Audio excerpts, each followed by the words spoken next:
What's up, guys? This is the second time I'm shooting this video because video producer Dan didn't realize that the video wasn't on just before, so this is number 2. Ryan's gonna do her dance again for the second time.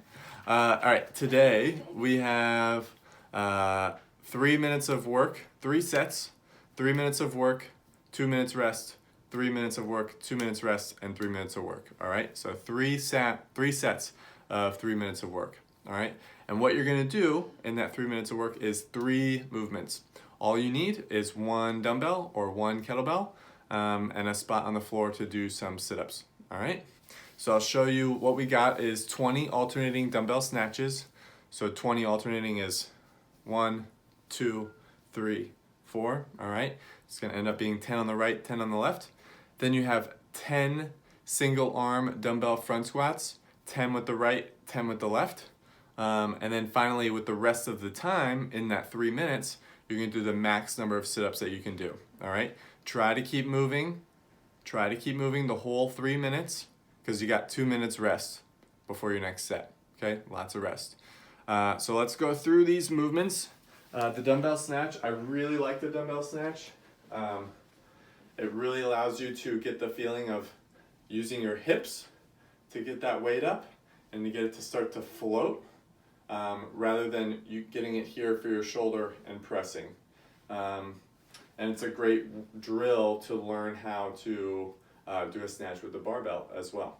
All right, so the idea is it's starting from the ground, nice flat back. My hips are back and I'm pulling straight up my body and using that hip thrust to start to generate momentum, shrug it, and drop down underneath the weight. All right, it's gonna look like this. Shrug, shrug, good.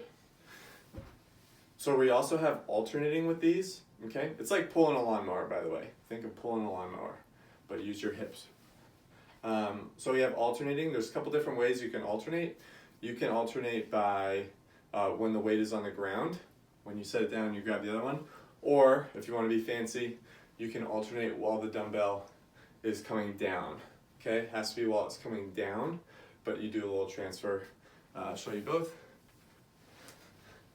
You can alternate when it's on the ground, or you can alternate when it's in the air. Just like that, and that's a little bit quicker, Tom. Okay, cool. The second movement is the front squat. Single arm front squats are really great for the core because your core is having to keep the body balanced while holding weight on one side of the body and not the other.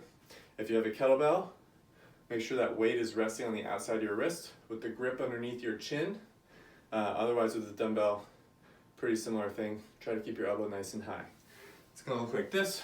Feet underneath the hips, knees out over toes, tight core, chest up, hips below parallel. Just like that, 10 with the right, 10 with the left. Whew. Cool. And then once you finish that, you use the rest of the 3 minutes to get in the max number of sit-ups that you can do. I like to spread my knees wide. Those are called butterfly sit-ups. Helps engage the core a little bit more and less of the hip flexors.